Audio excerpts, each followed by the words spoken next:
आज म एउटा एप्लिकेसनको बारेमा बताउँदै छु। डकुमेन्टेसन हामी डकुमेन्टलाई जस्तै स्क्यान गर्नु पर्यो भने के गर्न पर्छ अथवा डकुमेन्टलाई स्क्यान गर्न हामी चाह्यौं भने अहिलेको समयमा हामीले धेरै जसो डकुमेन्टहरु स्क्यान पनि गर्नुपर्ने हुन्छ। त्यो कारणले गर्दाखेरि मैले यो भिडियो अलिकति सजिलो होस् इजी होस् भन्ने हिसाबले धेरै साथीलाई फाइदा पनि पुग्छ र त्यहाँ हामीसँग केही पेपरहरुमा साइन गरेर सिग्नेचर गरेर कसैलाई पठाउनु पर्ने हुन्छ अथवा कतिपय चीजहरु जस्तै हाम्रो फर्महरु भर्नु पर्ने हुन्छ आफ्नो पासपोर्टको अथवा भिजाको कपीहरु अथवा अरु जेसुकै होस् नागरिकता लगायत अन्य कागजपत्रहरु अपलोड गर्नुपर्ने हुन्छ जुन हामीसँग फिजिकल भएका पेपरहरु। त्यो भयो भने हामी डाइरेक्ट साइबरमा गएर स्क्यानरमा स्क्यान गर्न हामीसँग टाइम नहुन सक्छ र कहिलेकाहीँ त्यो धेरै टाढा पनि हुन सक्छ अवेलेबल हुन सक्छ। त्यो बेलामा इन्टरनेट र मोबाइल छ भने हामी गर्न सक्छौं स्मार्टफोन छ भने।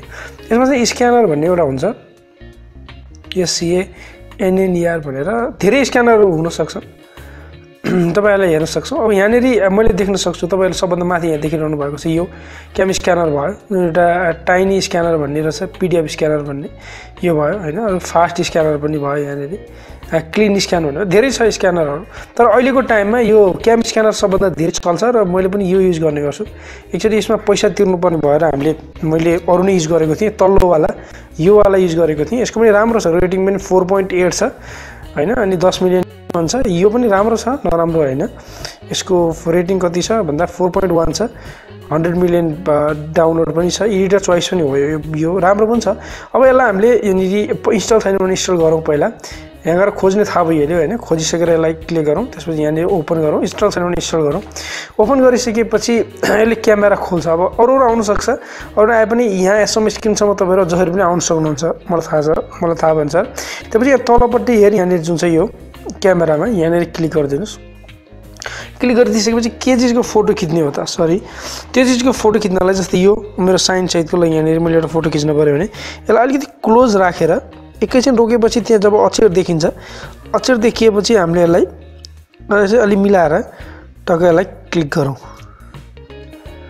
ओके क्लिक गरिसकेपछि यहाँनेरि यसले आफै अटो डिटेक्ट गर्छ कति लिने हो। अब यसलाई तल माथि पनि सार्न मिल्यो थोरै सार्ने हो भने किनभने सबभन्दा तल वाटरमार्क पनि आउँछ यसको CamScanner लेखेको हैन भने यतिमा गएर यहाँनेरि नेक्स्ट लेखेको ठाउँमा हामीले क्लिक गरिदिन्छौँ।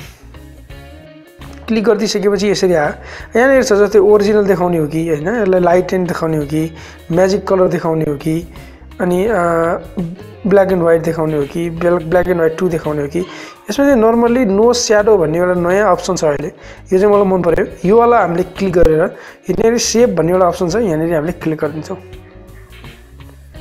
ओके सेभ हुँदैछ यहाँनेरि। अब यसमा माथि पनि यहाँनेरि माथि क्लिक गर्यो भने डकुमेन्ट चेन्ज गर्ने ठाउँ आउँछ जस्तै माई पासपोर्ट अथवा फलानु मान्छेको नाम मानव रमेश यसरी कुनै एउटा जे हो त्यही अथवा यसलाई लेखेर ओके गर्नुस्। अब हामी यसलाई एउटै PDF पनि बनाउन सक्छौं।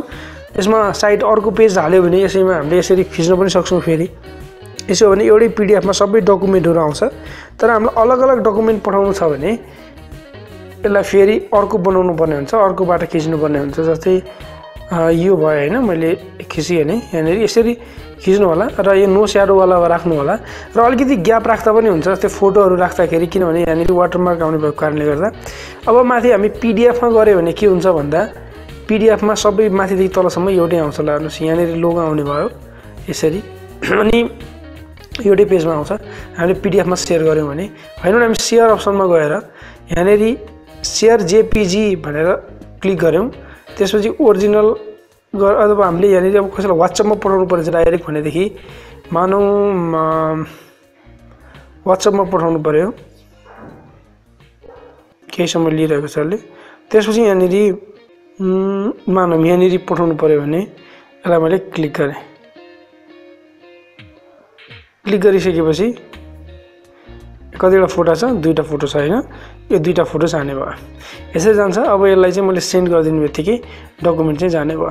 यसरी एउटा कस्तो हुन्छ भन्दाखेरि तपाईको एकदम इफेक्टिभ हुन्छ र हामीले धेरै कामहरु पनि गर्न सक्छौं। योबाट यो यहाँलाई मैले अहिले बताएँ। मलाई आशा छ यसले तपाईहरुलाई सामान्य रूपमा सामान्य कुरा भए पनि धेरै फाइदा पुग्नेछ।